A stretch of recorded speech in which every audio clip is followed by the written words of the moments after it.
ISL shield champion হয়ে গেলেও এবারে আইএসএল এর মঞ্চে একবারও কিন্তু ওড়িশা এফসিকে হারাতে পারেনি মোহনবাগান সুপার জায়ান্ট। কাজেই অবশ্যই এই ম্যাচটা তাদের কাছে বাড়তি গুরুত্বপূর্ণ, কারণ আইএসএল এর মঞ্চে এবার এই নিয়ে তৃতীয়বার দেখা হচ্ছে মোহনবাগান এবং ওড়িশার, এবং এটা সেমিফাইনালের মঞ্চ। অবশ্যই অ্যান্টোনিও লোপেজ হাবাস অনেক দিন পর আজকে প্রি ম্যাচ প্রেস কনফারেন্সে এসেছিলেন এবং তিনি তার স্বভাবসিদ্ধ ভঙ্গিতেই কিন্তু জানিয়ে দিলেন যে ফুটবল সবসময় প্রেজেন্টের ব্যাপার, পাস্ট নিয়ে তিনি ভাবেন না এবং পাস্টের কথা মনেও রাখতে চান না। প্রত্যেকটা ম্যাচ আলাদা এবং সেটা ভেবেই ওড়িশার বিরুদ্ধে প্রস্তুতি নিচ্ছেন এবং অবশ্যই তার লক্ষ্য এই ম্যাচেই কোথাও না কোথাও সিল করে দেওয়া ফাইনালের ticket.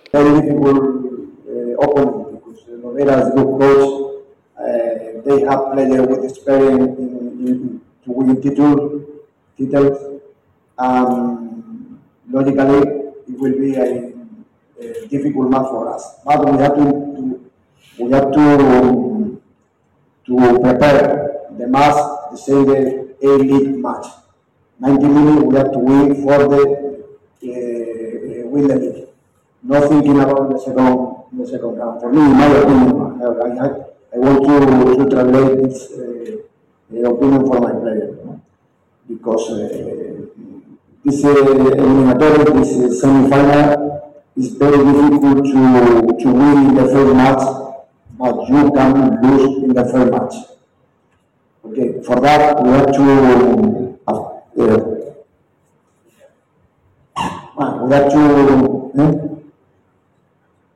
to play the match with the same responsibility that one match of the league. 90 minutes we have to win to be the first in the league and finish. This is the mentality for us. এই মুহূর্তে ওড়িশা হোক বা কলকাতা, সব জায়গায় weather condition খুব মারাত্মক। যদিও Habas বলছেন যে মেডিকেলি প্লেয়ারদের উপর এর একটা প্রভাব ডেফিনেটলি পড়ে, তবে এটাও মাথায় রাখতে হবে যে দু দলের ফুটবলারদের ক্ষেত্রেই কিন্তু বিষয়বস্তুটা সমান। সেক্ষেত্রে ওয়েদার নিয়ে তিনি খুব একটা চিন্তিত নন, তবে হ্যাঁ সাবধানী ডেফিনেটলি যেখানেই খেলা হোক। বাট এটা টিমের পারফরমেন্সে প্রভাব ফেলবে বা রেজাল্টে পার্টিকুলারলি প্রভাব ফেলবে বলে তিনি মনে করছেন না।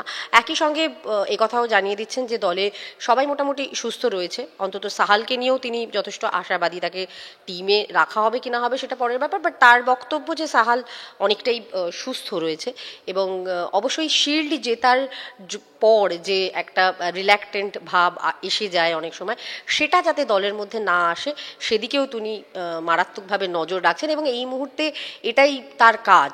কারণ এই মুহূর্তে ট্রেনিংয়ে আর দলকে ইমপ্রুভ করার কিছু থাকে না হাবাসের মতে। এখন তিনি প্লেয়ারদের শুধুমাত্র অ্যাক্টিভ রাখছেন এবং মাথায় ঢুকিয়ে দিচ্ছেন এটাই যে শিল্ড জেতা মানে কিন্তু চ্যাম্পিয়নশিপ ওভার হয়ে যাওয়ার নয়।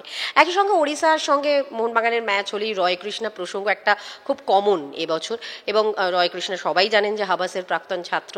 যদিও নিজের প্রাক্তন ছাত্রকে নিয়ে হাবাসের কিন্তু বক্তব্য, রয় কৃষ্ণাকে তিনি যথেষ্ট ভালোবাসেন, কিন্তু এই মুহূর্তে রয় কৃষ্ণা তার শত্রুপক্ষের সদস্য।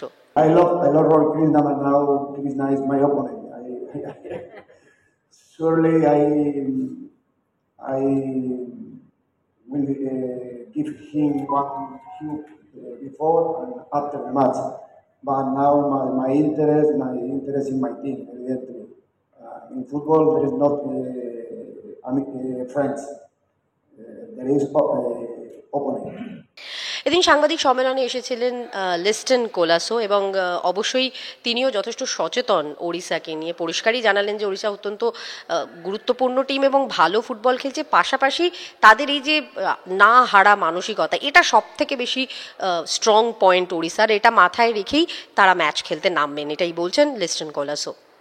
They have a good team, like anyone who comes and can provide something for their team. So I have watched their games. They are like, if they are losing, they have the never die attitude. So I have seen in the last game also, they are the team who is willing to give out everything. So I think it will be a good test against them, and we are facing them maybe the 6th time.